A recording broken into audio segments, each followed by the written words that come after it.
Today on my Daily Cap, we had a Philly sports sweep with the Sixers and Flyers. We're going to preview the Philadelphia Eagles Monday night game against the New York Giants, a definite must-win, just like the last 3 weeks. And also we are going to look at all the soccer action that happened around the world. But sit back and hang tight, guys, because you don't want to miss any of this. Guys, I'm at Parcero Philly, uniting all through sports and culture. And this is my Daily Cap. Let's get this started, guys. Yeah. All right, guys, before we get started here, I just wanted to say thank you so much for tuning into my Daily Cap. If this is the first time you're tuning in or if you're returning back, thank you for tuning in here. But guys, we are trying to grow at Parcero Philly in the Philadelphia sports landscape here, and I could really use your guys' help to grow here. Help me out by liking this video, subscribing to the channel, hitting the bell button for notifications, as well as sharing this video and this channel. But guys, lots to get to today. We had a weekend full of lot of sports. Almost every sport was being played in this weekend, and we got to talk about it all. But guys, let's start off with the Sixers and the Flyers here in Philadelphia, because both teams were in action. The Sixers had a back-to-back while the Flyers played on Saturday night. But let's start off with the Sixers, because they had a really good weekend for them. A lot of good performances, a lot of positives to take away from this weekend as they swept both the Cavs. As they swept their games, they beat the Cavs as well as the Raptors. Let's start off with the Cavs game, because this was the Ben Simmons show. Ben Simmons had a career night against the Cleveland Cavaliers on Saturday night. The Sixers would be without both Joel Embiid and Josh Richardson. Josh has been missing the last couple games with that hamstring injury. It's been nagging him quite a bit, and he's been missing quite a bit of time here right now, but it's been okay because guys have been stepping up. Furkan Korkmaz and Matisse Thybulle in particular have been stepping it up in replacement of Josh Richardson. Let's just start with Ben Simmons here, because Ben, like I said, had a career night against the Cleveland Cavaliers, scoring 34 points, 3 boards, and 7 dimes here. And of course, he had another three-pointer here in this game, a nice corner three by Ben Simmons, and that seems to be his sweet spot right now from beyond the arc, the corner threes. Now, Ben here, of course, we remain undefeated when Ben Simmons shoots a three.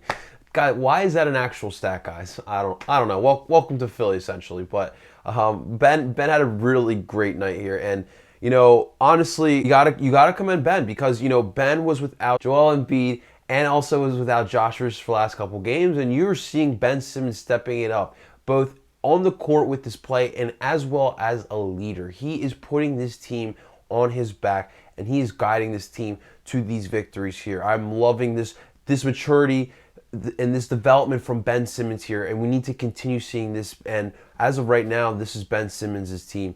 In this game, Cleveland absolutely had no chance of winning. Defensively, we were disciplined. We kept our foot on the gas pedal, and there was absolutely nothing the Cleveland Cavs could do. We also have to talk about Mike Scott here, because Mike Scott was in a run of bad form with the Sixers here, and he got the start in this game. With injuries to Josh Richardson and Joel Embiid, forced a opening at the number 3 in the 3 slot, and Mike Scott got put there, and he would have the game of his season here. He would score 21 points, 6 boards, and 2 assists. And it's huge. We need Mike Scott to be one of those guys off the bench producing for us. He's going to be crucial down the line. And I know the Hive was buzzing after that performance on Saturday night. Tobias had a solid game as well, adding 15 points with 4 boards and 3 assists, while Al Horford had 8 points, 5 boards, and 3 assists. The bench got some serious work in this game as well, as the Sixers really ran away. This game was quite frankly over by the third quarter, so there was a lot of guys off the bench, got some good minutes. Trey Burke had 23 points in this game. Played 27 minutes, so had a serious role in this game here for the Sixers. He would add 2 boards and 8 assists as well. Now, the last time the Sixers played the Cavs at home, the Cavs gave the Sixers all they could handle, but the Sixers made adjustments here, and they played relentless basketball at the end of the day. They outworked the Cleveland Cavaliers, and we need to continue seeing that effort night in and night out. I don't care if you're playing the Cleveland Cavaliers or if you're playing the LA Clippers. You need to see that relentlessness from the Sixers team here. Final score would be a 141-94 victory for the Sixers, absolutely blowing out the Cleveland Cavaliers. And they would need that big performance in that conference, because the next night the Sixers would face off against the Toronto Raptors Sunday night at the Wells Fargo Center. Now, if you guys remember, 2 weeks ago on the Monday night, the Sixers went up to Toronto, and Toronto took care of business against us. Joel Embiid had 0 points, 0 for 11, and definitely that had to be fresh in the Sixers' mind and specifically on Joel Embiid's mind because he would be back Sunday night against the Toronto Raptors and he would get the start for the Sixers. However, though, in this game, we have to start off with Joel Embiid because, again, did not have a good game against the Toronto Raptors, scoring 10 points, 8 boards, and 6 assists. Obviously, that is not Joel Embiid-like. And, guys, we have to question now, what is it that Toronto does to Joel Embiid that other teams don't do against Joel Embiid? Because he really does not play his best against the Toronto Raptors.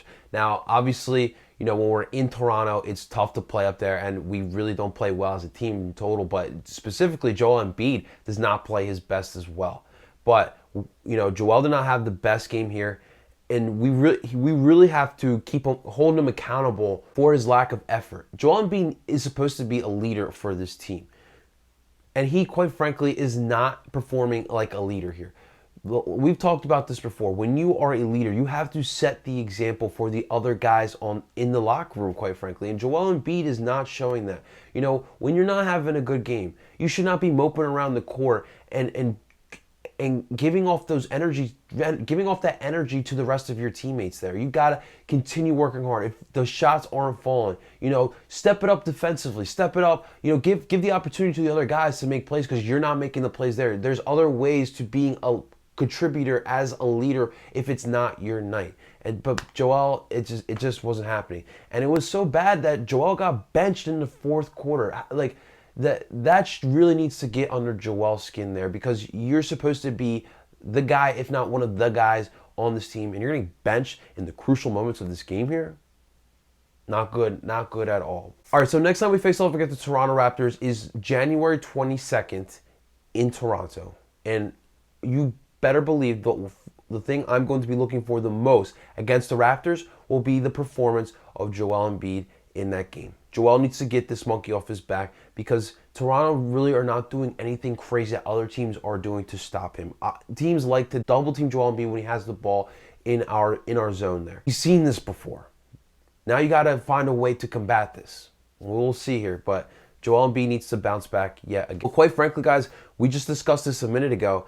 You know, with Joel Embiid not stepping up as a leader, we're seeing Ben Simmons take the reins as the leader of this team. And quite frankly, at the moment, this is Ben Simmons' team. And he stepped up again in this game. He was a huge contributor for the Sixers here. We're in 16 points with 11 boards and 9 assists. Almost a triple-double here for Ben Simmons. He was all over the court. He started off quick in this game with his effort and his relentlessness. Defensively, he was a contributor. But the leadership really was what I took away from this game from Ben Simmons. Tobias Harris would be the best player on the court here for the Sixers, quite frankly, scoring 26 points, 6 boards, and 3 assists.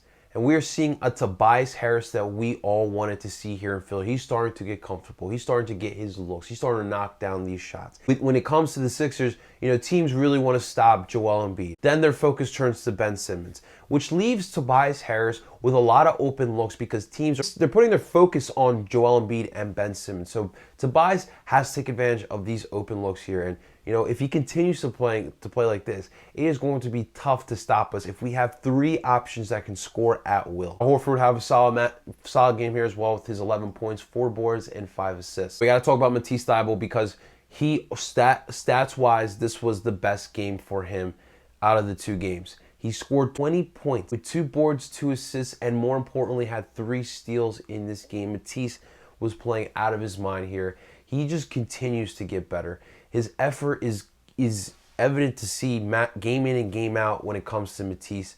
And, you know, he's making his case, quite frankly, when with Josh Richardson out, we really probably should be starting him over Furkan Korkmaz. You know, at this point, I think Furkan is what he is, and I don't think that he's a consistent scorer on a night-to-night basis. He might hit, you know, he might get a little bit of lightning in a bottle here and there, but I think at this point, you know, if Matisse continues to shoot the way he is shooting, there's absolutely no reason why you shouldn't be starting Matisse Thybulle over Furkan Korkmaz.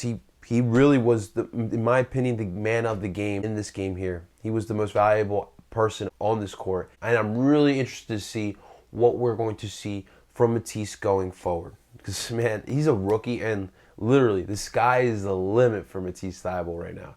James Ennis was also another contributor off the bench, scoring his 11 points, 2 boards, and an assist. Raul Neto had 5 points with 3 boards and an assist, and Mike Scott would add on 8 points, 2 boards, and an assist. But the Sixers wind up winning this game 110-104, getting a game back from the Toronto Raptors. And this was honestly just such a great team win by the Sixers here. Everyone contributed here. Even Joel Embiid did his part with his 10 points. Just from these 2 games over the weekend with the Sixers, you saw the relentlessness, and they did not take the foot off the gas pedal throughout these 2 games. And you have to be really happy with what you saw from the Sixers in these 2 games. At the current moment right now, the Sixers are 17-7 with their total season record, and right now are just 3.5 games back of first place in the East, who is owned by Milwaukee. The Milwaukee Bucks right now have first place in the East with their 20 wins and 3 losses.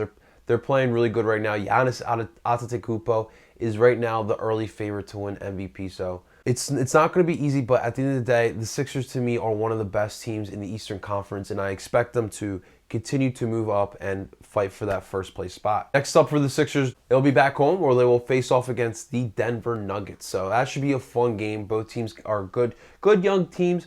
So hopefully, the Sixers can walk away and prevail with another victory and keep the undefeated record at home at the Wells Fargo Center. They are now 12-0 at home in the Wells Fargo Center.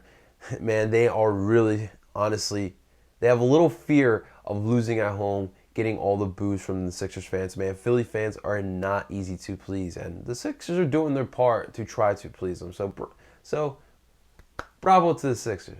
Next topic, guys, we got to switch over to the ice and talk about the Philadelphia Flyers, who played Saturday night against the Ottawa Senators. And guys, Ottawa really have been giving us issues this season. Obviously, a couple weeks ago, we went up to Ottawa and lost a 2-1 game to the Senators. A game I did not expect to lose, quite frankly, with you guys. And then coming back home here, we were in a weird spot before Saturday. We were riding on a 5-game winning streak, then lost to the Arizona Coyotes, and then going back into this game here. Where would the head mind be of the Philadelphia Flyers? We've seen throughout this season that they've had a little bit of a winning streak, lose a game, and then go on a losing streak. And then here, I wanted to see, because the Flyers have been playing exceptional hockey over the last month in November. They had the most points in the month of November. So losing to the Coyotes, I wanted to see how the Flyers would come out here. But again, like the game earlier this year against the Senators gave us everything that we could handle from them, and it was not easy to put these guys away. But we led the game throughout the game. The Senators never had a lead here, but they kept coming back. We would get a goal, they would get a goal back.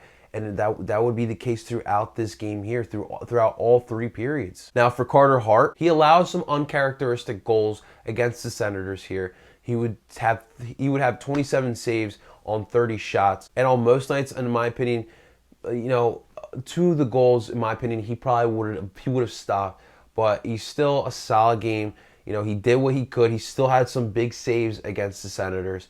And, you're going to have these games when you're a young goalkeeper. It's all about learning from this, and we know how mature Carter Hart is. He's going to learn from these. He is always studying the tape. He's always looking at what he can do better. So I definitely think he's going to bounce back, but definitely could have played a little bit better, in my opinion. Now, we got to talk about Scott Laughton, because he continues to play much better since his return back from injury, and he would have a great game here, adding a goal, but had 3 shots on goal, the most by any Flyers player on this team in this game here, and would also add an assist. So, and also he's got a little chemistry going on. He's got the chemistry going. We talked about the line here with Scott Laughton, Kevin Hayes, and Joel Farabee. These guys really are clicking well, especially Casey and Laughton are really.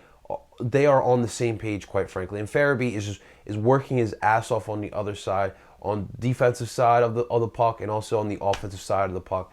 So this line is really, it's when you got the first line with Claude, Travis Konechny, and Morgan Frost, and then in the second line you got JVR, Jakub Voracek, and Lindblom, and then you got this line that works their ass off and it's going to put you in the fucking dirt.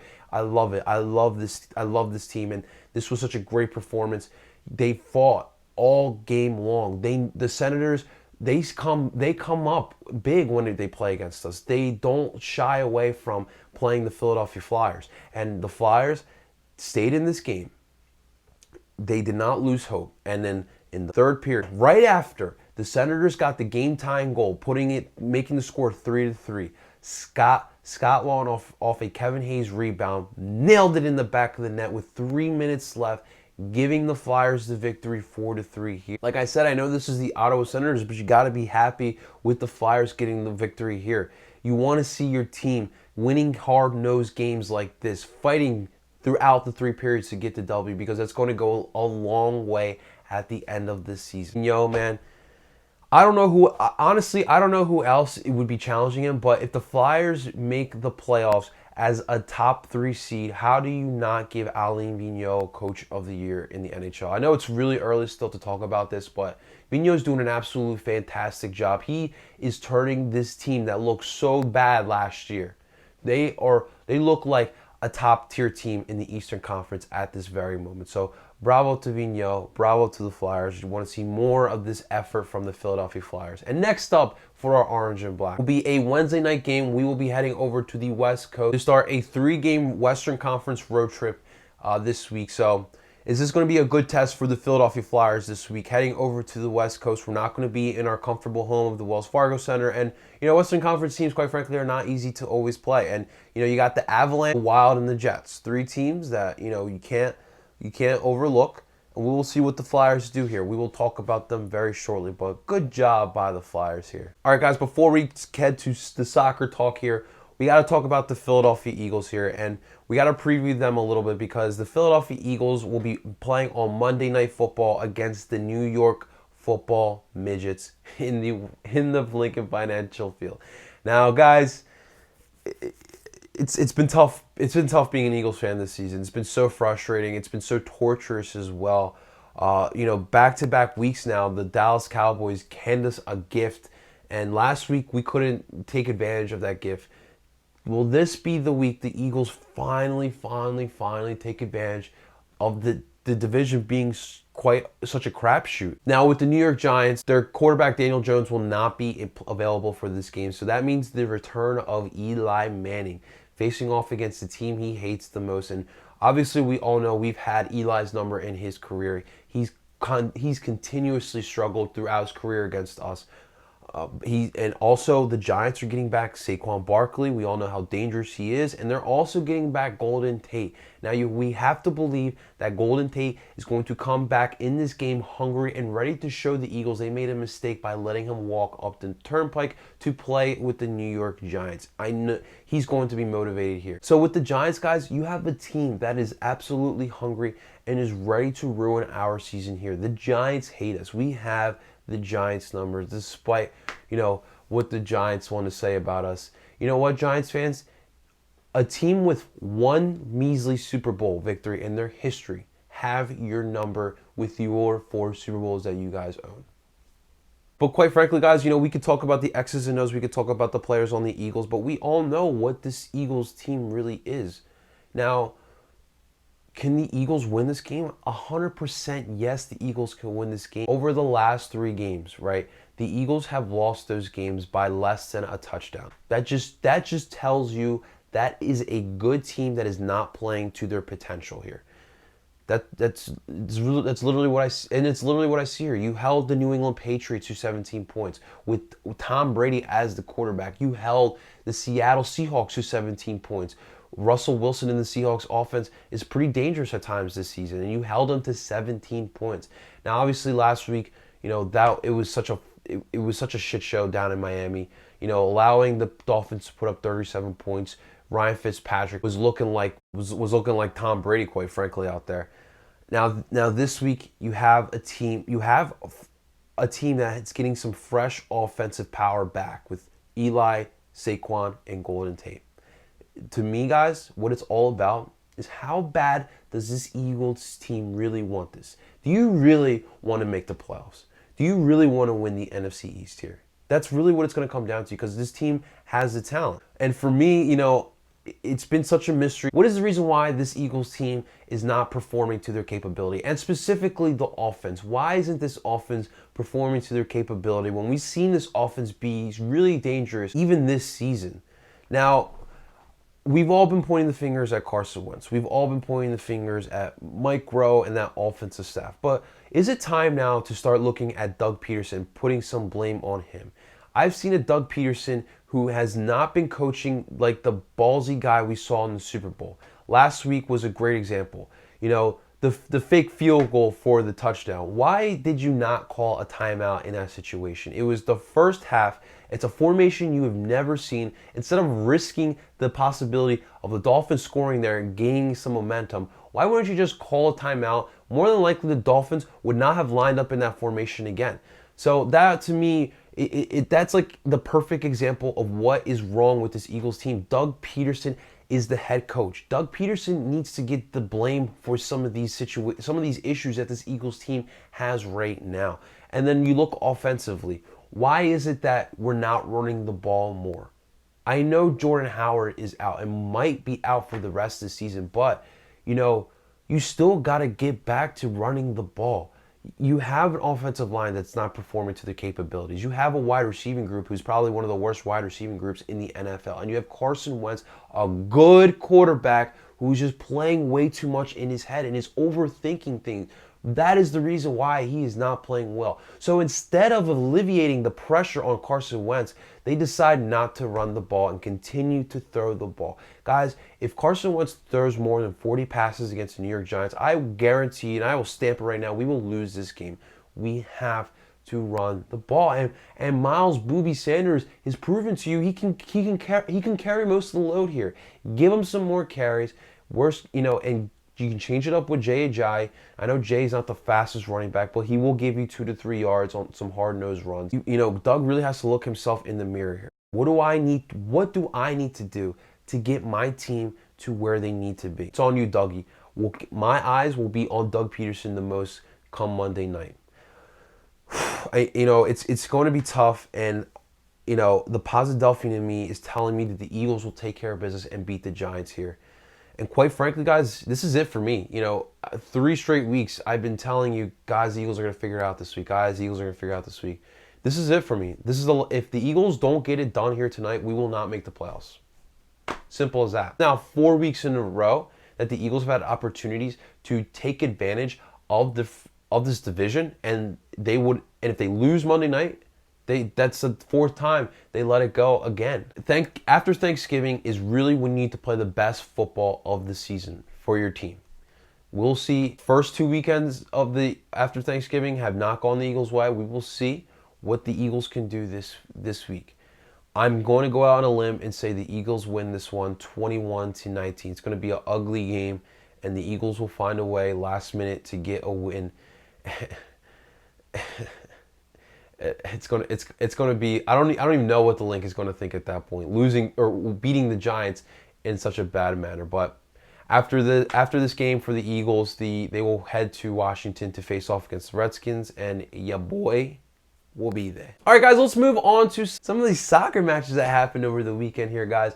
And of course, we got to start off with the Premier League. And I don't even know what to think of the Premier League this season, honestly, guys, because there's a lot of gaps in the standings, in the tables here. Liverpool are running away with this league, quite frankly. They beat up on the Cherries over the weekend, beating Bournemouth 3-0. Goals from Chamberlain, Keita, and Mohamed Salah, and are still 8 points ahead of Leicester City, who also took care of business this weekend against Aston Villa, who they won 4-1, and they are playing great football right now in the Premier League. But unfortunately, thanks to Liverpool's great run this season, it's a shame because Leicester might not even get a chance to compete for the title just because Liverpool is just running away with this right now. And it's going to take a couple of, it's going to be tough for Leicester City to maintain this level and hope for Liverpool to drop some points in some of these matches. But I'll keep an eye on, of course we'll keep an eye on what's going on in the Premier League, but it's going to be really tough for this team to do it. Oh man, we got to talk about the Manchester Derby here, guys. Man City versus Man United, and there was a lot of smack talking going on, specifically on the United side with Ole Gunnar Solskjaer talking some smack against Man City. Back in the day, back when Manchester United were Manchester United, Man City was nowhere near the Man City we know and love or hate today. And Ole throwing some shade at Man United was great. It was honestly was great. But you talk some smack. It was important for you and your team to back it up going into this game. And quite frankly, to start this game off, Manchester United were the team that had more energy in the game. They really wanted this a little bit more than Man City, in my opinion. And the counter-attacking for Manchester United was working quite well for Man United. And they got a break in this game, getting Anthony Martial back for Man United, and that was great because it allowed Marcus Rashford to play in the midfield, and Ole really gives him a lot of freedom to roam around the final third, whatever works best. But Marcus Rashford to me is great on one of the wings. He knows how to beat players on 1v1 situations. It makes it really tough for teams to stop an attack when you got Marcus Rashford playing at his highest level. He would knock a PK in this match. Anthony Martial would get the other goal. Man City would get a goal in the second half by Nicolas Otamendi in the 85th minute, but Man City couldn't really do much else.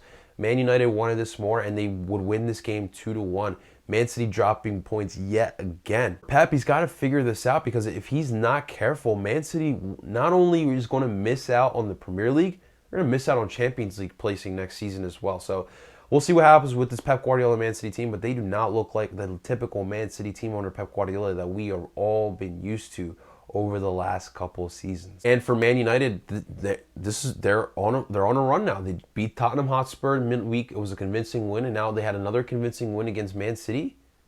Is Man U really back? Tottenham would take care of business against Burnley at home, beating them up 5-0. Good win by Jose Mourinho. Good bounce back win after the loss against Man United over in midweek. Watford and Crystal Palace would end in a 0-0 draw. Newcastle United took care of business against Southampton, winning 2-1. Sheffield United back on the winning side, beating Norwich City 2-1. And for Norwich, this is now 2 straight losses for this team. Brighton and Wolves would end in a 2-2 draw. A little surprise result for Wolves. We did not expect them to draw against Brighton, but good run of matches by the boys from the shore. And then today, Monday, we have West Ham facing off against Arsenal, and let's hope that Arsenal can finally figure it out here. That will be a 3 o'clock Eastern Standard Time match in the United States.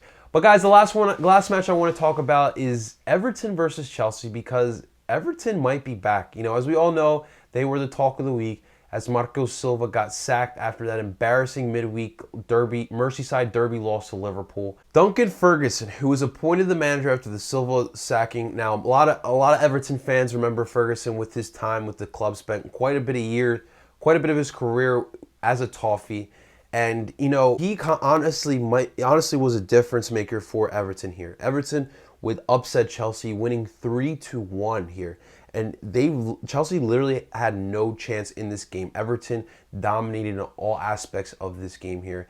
And one thing you will really notice the difference between Silva and Ferguson is with Ferguson, he's got a passion about him. He's got such love for the club of Everton, such love for the fans, and he loves the guys who are on this team here. And you clearly saw that love is returned back. The players love Duncan Ferguson. Dominic Calvert-Lewis got the start here, and he would have the match of his season here, scoring 2 goals. He was quite active throughout this game, and after the game, after his 2 goals, he gave credit to Duncan Ferguson for this performance. That goes to show you the difference between Duncan and Marco Silva. Each goal that Everton scored, you saw Duncan celebrate as if he was one of the guys on the pitch celebrating with his mates. The way he was just so happy after these goals was just quite frankly so refreshing to see as someone who roots for Everton here. Marco Silva, he just didn't know how to get these guys going, and Duncan is a man who understands how to play, understands this club more importantly. And honestly, I think, honestly, I think that Everton need to give him a chance. Give him a couple matches. See what he does with this Everton team. Will he be an Ole Solskjaer? I don't know. Ole. The Ole appointment is kind of similar to this Duncan appointment. Two guys who understand their clubs, two guys who've gotten the most out of their players since being appointed the manager. But we will see. I'm gonna keep my eye on Duncan. I hope things work out. But for Everton, this is a huge result for them. Can they now get back to competing for Europa League? All right, guys. So you guys know I talk about the four major leagues every week here on the Daily Cap. Unfortunately, guys, I think this is going to. I think you saw the last of me talking about Serie A on this channel. Quite frankly, it's gotten to a point of no return, in my opinion, for me with the racism. My brand and what I'm trying to build here in Philadelphia is unity, diversity, and just trying to combat this racist behavior we've constantly seen throughout the world. I love Serie A. It's been my favorite European league throughout the last couple of years. It's been so much fun to watch, but I cannot stand behind this behavior when I'm trying to build a brand that is, the opposite of racist actions we've seen over in Italy. And I'm not talking about like all the clubs in Serie A, because obviously we've seen AC Milan and Roma step up and try to take a stance at it, but to me it starts with the league. What is Serie A doing to make sure that this racism is coming to an end? They're not doing anything. Until I actually see Italy and Serie A making progressive movements to try to put an end to racism, I will not be covering Serie A at all. So do not look for any Serie A content here. And it's tough for me because I love Napoli. Napoli have not been one of the issues with the racism in Serie A. They honestly have bigger issues right now with their club. There's been so much chaos with that club. They haven't really been able to try to make a focus on the racism. But I can't talk about Serie A until Serie A proves to me they're ready to put racism away. I will not be covering it on this channel. So if you're here for Serie A content, it's not gonna be coming anytime soon. All right, guys, but let's move on to La Liga. And quite frankly, let's start off with Real Betis because, they started off the season on a bad note. They looked bad and they were looking like they were headed to the relegation zone, but now have put together 3 straight victories, and they just beat a good Atletico Bilbao team who are also on an unbeaten streak themselves. They won the game 3-2, and Betis looks like they're back right now. They have jumped themselves up to 11th place right now after being in that bottom half of the standings, and if they continue this up, we will see them back in the top 6 again. Atletico Madrid drew yet again against Villarreal, making it eight draws this season. And Cholo Simeone is starting to run out of time, quite frankly. This attack for Atletico Madrid is not working at all. And I don't know what else he can do here. I know there's quite a bit of new pieces on this Atletico Madrid team, but they can't even score goals. It's been tough with this attack. Alvaro Morata has been one of the bright spots for Atletico Madrid. When he gets his chances, he puts the goals in, but teams are starting to put an eye on Alvaro Morata, and it's making it harder for him to put in goals. Other guys have to step up, and João Felix has been dealing with injury, dealing with adjusting to La Liga, and a lot of pressure's been put on him, but we have to remember, this is a young kid, a 19-year-old kid playing in a major league for a major club in the world. It's going to take him some time to get adjusted. We can't just expect him to be freaking Kylian Mbappe in day one. No, it's not going to happen like that. They have to figure out these scoring woes. I don't know what else they can do. I don't know. Someone's got to step up. That's really all it is. Someone has to step up other than Alvaro Morata. We will see, but it's bad right now with Atleti. They've dropped now to 7th place with all these draws. It's not good. Real Madrid took care of business, winning 2-0 against Espanyol. Granada took care of a 10-man Alves team, winning 3-0. Valencia, in the derby of the city of Valencia, would beat Levante 4-2. Barcelona took care of business against Mallorca, winning 5-2. Alfe, another surprise team in La Liga, took care of business against Eibar, winning 1-0. Valladolid and Real Sociedad would end in a 0-0 draw. Ganes would take care of business against a 10-man Celta Vigo, winning 2. And Osasuna and Sevilla would end in a 1-1 draw. I mean, as of right now, it looks like Barca and Real Madrid are on a crash course to the La Liga title. They are drawn up to 34 points each team. Well, while can Sevilla make a run here for La Liga as well? They are sitting in 3rd place with 31 points. It'll be interesting to see what happens there. All right, let's move on to Bundesliga. Some crazy games, but we have to start off with Borussia Mönchengladbach versus Bayern München. Wow, whew, what a game that was. As we all know, Mönchengladbach, I've been sitting at the top of the tables for most of this season in the Bundesliga, and this was a true test here. Would they be able to take care of business against the reigning Bundesliga champs? You know, if they would win here, in my opinion, I think Mönchengladbach are the favorites to win the Bundesliga. Obviously, we all know because of last year, you know, nothing is guaranteed in Bundesliga. As we saw Dortmund sitting in 1st place throughout the whole season, and Bayern München taking the title away from their rivals literally in the last couple of weeks. So anything could happen, but against Bayern München, we wanted to see if Mönchengladbach could finally get over the hump and beat the power that was Bayern München. But this game was tight throughout the game, and it was a 1-1 draw. And honestly, really started in the second half. Bayern München would go up first with a Ivan Perisic goal that would put them up 1-0. But then, 11 minutes later, Mönchengladbach will put their own goal in net, drawing this match up 1-1. Then came stoppage time. Javi Martinez. We all know Javi Martinez. He's a Spanish national team veteran. He's been with Bayern München for a while. He's been a quality midfielder / defender for Bayern München for the last couple of seasons now. And he had a terrible, uncharacteristic mistake. Marcus Thurman would make a run into the box. Javi Martinez would have a bad slide tackle that would lead to a PK, and Javi Martinez would get a red card. And Mönchengladbach's Rami Bensebani, who got the first goal for Mönchengladbach, would be the one who would take care of the PK for the second goal. He would nail the PK, and Mönchengladbach fans went absolutely wild. They would win this match, winning 2-1, securing them for 1st place in the Bundesliga at this very moment. But it's time for Mönchengladbach to continue with this performance here.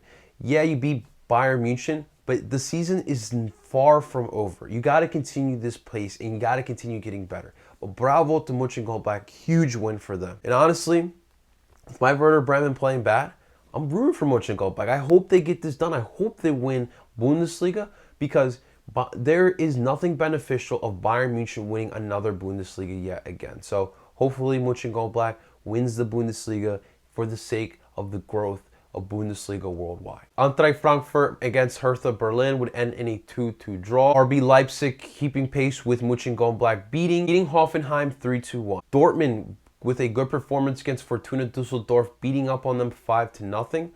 Let's see if Dortmund can make some sort of a run here. Augsburg would win against Mainz 2-1. Freiburg would get back on the winning side, beating Wolfsburg 1-0. That's 2 straight losses now for Wolfsburg. Bayer Leverkusen would beat Schalke FC, winning 2-1. Union Berlin would beat FC Cologne 2-0. And last but not least, man, my Werder Bremen. Goddamn. They would lose to Paderborn 1-0. All right, guys, but that's all I have for you guys today on the Daily Cap. But guys, if you want to talk about anything we talked about today, you want to talk about the Sixers run of form, comment below. Let me know. You want to talk about the Flyers with their run of form as well, let me know in the comments below. You want to talk about the Eagles facing off against the Giants tonight, let me know in the comments below. You want to talk about anything soccer, any league, anything soccer, let me know in the comments below. Let's talk about it. Guys, thank you so much for tuning into my Daily Cap. I really appreciate it. But we are trying to grow El Parcero Philly here, and I could use your guys' help. Help me out by liking this video, subscribing to this channel, hitting the bell button for notifications, as well as sharing this video and this channel. And if you want to follow me on other platforms of social media, definitely do so. Follow me on Instagram at @L_Parcero_Philly. And you can also follow me on Twitter at El Parcero Philly. But guys, until next time, I'm El Parcero Philly. And that was my Daily Cap.